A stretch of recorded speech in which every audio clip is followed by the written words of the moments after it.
Every year, the NFL has a first-year player selection, otherwise known as the NFL Draft. And every year, 250 and odd some young men get to live out their childhood dreams of becoming professional football players. Some will be stars, some will turn out to be average, and some unfortunately will become draft busts. With the end of the season coming for more than half of the league, it is almost officially draft season. For some teams, it has been draft season set September, but others had more successful years and get to wait a little longer before it consumes them too. So as the title suggests, this is a mock draft, and before we get started, we did reach the 15,000 subscriber mark, and I cannot say how appreciative I am of the continued support. But if you aren't subscribed, I ask that you go ahead and do so and like the video because each only take a second to do. Now let's begin. And we start with the shortest segment of any pick in today's video. With the Jets winning a game Sunday, this makes the first selection for Jacksonville even easier. It is, not surprisingly, Trevor Lawrence, the quarterback from Clemson. And I plan on doing mock drafts throughout the spring and really up until draft day, and unless Trevor has a serious injury or does something serious off the field, then this pick is not going to change. This pick, no matter who is on the clock, is set in stone, and it has been for quite some time. I hate to be boring and another Trevor Lawrence lover or supporter, but at the end of the day, this is who the pick is, case closed. So with the Jets now having the second pick in the draft, things are a lot more complicated than they were 1 week ago. A week ago it was Trevor Lawrence, rinse and repeat. But now with the frontrunner not being there, this is an entirely different situation. There are a potential of 6 quarterbacks that could be drafted in this first round, and none are near QB1. But the question then becomes, do you roll with Sam Darnold and try and build around him, or take whoever the Jets QB2 is? The answer isn't as obvious as you think, because it's been well noted that Sam hasn't had great weapons to work with a great offensive line to work with, or great coaching to work with either. The Jets went 0 for 3 in terms of building around him. So when Adam Gase gets fired this offseason, it's going to be general manager Joe Douglas's call as to who he brings in as the next head coach. Chances are the next head coach will not want to tie their legacy and their job to Sam Darnold, so they would probably try and draft their QB2. But with that being uncertain right now and the Jets having a massive hole at tackle, whether their quarterback is Darnold or somebody else, we have them taking one of the best tackle prospects in some time in today's video in Penei Sewell. Mekhi Becton has been excellent in 2020, I want to get that clear, and he is a tackle of the Jets' future. However, that's only one of 2 positions, and drafting Sewell and having 2 elite tackles for the next 10 years is something any team and any front office can get behind. This is crazy to say, but this is something the Patriots did not have during their Super Bowl run in the past 10 years. So in theory, the Jets would have something going forward the Patriots did not have. They didn't have 2 elite tackles that could be each several-time Pro Bowlers, and it can be not said enough how much an elite offensive line goes a long way. Giving Sam a receiver in the second round or possibly even in free agency would go even further, and the Jets could very well be a respectable team next year. Definitely not Super Bowl champs or anything like that, but it would be the first time in a while where their future genuinely looks bright. Next is the Cincinnati Bengals, and while this is the worst case scenario for them, with Sewell going second in this mock, it is not the end of the world. Rashawn Slater is a great tackle prospect coming out of Northwestern, and while some people will always stick and stand by that Sewell is the best tackle in the draft, and by the way I don't blame them, it's not an uncommon thought that Slater is not too far behind. What's also good news for Bengals fans, looking on the bright side that is the Jets general manager Joe Douglas has waited and worked his way up for 20 years in the system, so it's hard to believe he won't take a swing at a quarterback while he has the chance. That of course would mean Sewell to the Bengals, but for today's video, the pick is Rashawn Slater out of Northwestern. Now on the clock is the Carolina Panthers, and if there is one thing we figured out this year, it's that Teddy Bridgewater is not the long-term answer. And with this mock having only 1 quarterback go in the top 3, the Panthers will get a chance to land their guy. Now, we knew from the beginning they, and anybody else for that matter outside of pick 1, would not have a shot at Trevor Lawrence, but they do have a chance at any other quarterback they want. They just fired their general manager, so head coach Matt Rule will have a chance to draft his guy along with the new GM. This is recency bias admittedly, but I think the pick right now, with the way this mock fell, is Zach Wilson out of BYU. The pick could also be Justin Fields out of Ohio State, or any of the other quarterbacks, but I am not the biggest fan of Fields, and I don't think the Panthers would pass on Wilson if this is how the board plays out in April. Next is the Falcons, and this is tricky because of all of the defensive players available. Unless Penny falls or Trevor does something erroneously stupid between now and then, the Falcons are going defense here.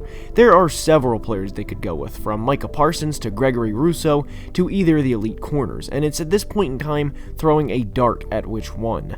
They of course don't have a GM right now, so we can't say, based on his track record, this is who they'll pick or anything like that, because there isn't one. So for today's mock, I'm going to say this new general manager knows how bad the Atlanta Falcons need pass rush and how bad they have needed a pass rush for quite some time. We have seen in the past few years what pass rush can do with teams like the 49ers and to a lesser extent this year the Washington football team. So for today's mock, we are going with the 6'7", 265-pound defensive end from the U, Gregory Rousseau. Now on the clock is the Miami Dolphins, who finally have what looks like a franchise quarterback. However, they don't have a true number one wide receiver, and if you think Devontae Parker is, I'm sorry, he is not. He has one 1,000-yard year in 5 years, and has played in a full 16-game season just once. He's not a number one wide receiver. But, with that being said, there's no reason he can't be a solid number 2 behind the pick here, which is Ja'Marr Chase out of LSU. Ja'Marr is an outstanding prospect, and even though he sat out this year, we saw what he could do during the LSU 2019 championship run. Chase is by every definition a number 1 wide receiver and would quickly become Tua's best friend. This would be the best case scenario of a selection for Miami. Side note, it could also 100% be Devontae Smith of Alabama. Next, and by the way, before we get to the Eagles pick, I do want to say, if this is how the board played out in April, then we 100% would have teams' phones ringing off the line, with players like Justin Fields, Trey Lance, and Kyle Trask still available. But we're not predicting trades in today's video, and none of these teams really need quarterbacks that bad. Neither do the Philadelphia Eagles, with the way Jalen Hurts has been playing. What they lack, though, is a true number 1 receiver. They hadn't drafted a receiver in the first round in well over a decade until 2020, and with what looks to be at this point in time an answer at the quarterback position, we will be giving Jalen Hurts a number 1 receiver. And that number 1 receiver would be immediately loved in Philly, and that is Devontae Smith. No disrespect to Jalen Reagor, because he can still be a good player, but he as a prospect and as a player wasn't what Devontae Smith is now. Reagor and Smith could very well feed off of each other for the next 5 years and really push one another into becoming better players as professionals. A trio of Jalen Hurts, Miles Sanders, and Devontae Smith would be a fun trio to watch over the next few years. Next is the Cowboys, and they are nearly the opposite of the Carolina Panthers. The Panthers are almost guaranteed to take a quarterback, while the Cowboys, or at least in my book, are almost guaranteed to take a defensive player. With how many points they gave up this year and how many 40-point games they gave up, my guess is they go corner. Corner or pass rush is more than likely the answer here, and for today's video we have them going with corner Patrick Surtain. Now, Micah Parsons falling down the board, and so are a bunch of other quarterbacks, I realize that, but there are usually no trades in mock drafts, as they are very difficult to project.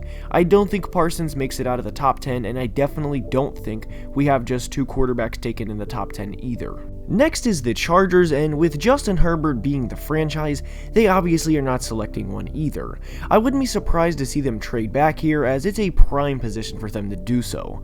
I also think they will have a new head coach by this time, and what this new coach's style is could depend on who the selection is. They already have great players at the skill positions with players like Austin Eckler, Keenan Allen, and potentially a Hunter Henry contract extension. With that being said, I doubt they go skill player at 9. If in the case they don't extend Henry, then Kyle Pitts, the tight end from Florida, will probably be the pick. An offensive tackle wouldn't be bad either, but the value outside of the top 2 tackles is not great, especially for the 9th pick. So for today's video, we are assuming they sign Henry to an extension and go with a corner in Caleb Farley. And the final pick we're going to discuss in depth today is the Giants at number 10 overall. If this is how the draft fell with all of the quarterbacks available, then I do think this is where either Fields or Lance would come off the board. But with them not having a true number 1 receiver and averaging the 2nd fewest points per game this year to only the Jets, they do need to go offense. Their young secondary looks great and will be good for the next few years.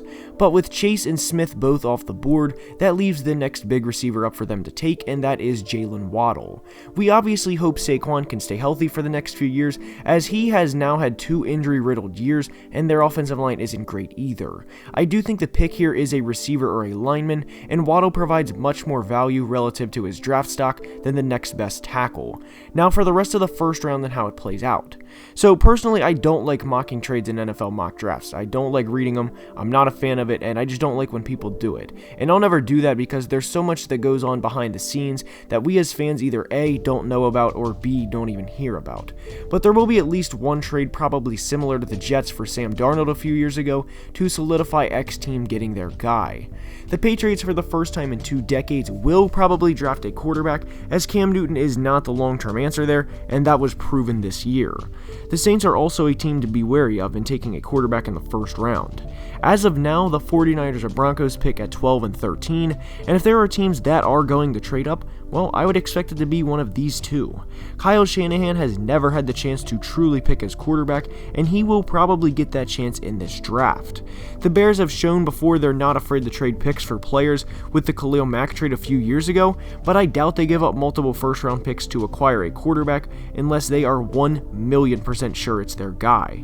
I also think he would have to slide a bit because moving up from 16 to 3 or 4 would be very costly. The last piece I'll leave with is the Steelers should definitely look into taking a quarterback in this draft. It has become more clear that Ben will not be there for more than a year or 2 at most, and to be honest, 2 is really pushing it. Kyle Trask would be a great option for them, for him to come in and learn behind Ben. Now, that's all I have for today's video. I hope you enjoyed. If you did, leave a like and subscribe, and I cannot thank you guys enough for 15,000 subscribers, and it is on to the next goal and milestone, which is 20,000. Have a great Christmas and holiday, and I will see you guys real soon. Have a great day. Love you guys. Deuces. Peace.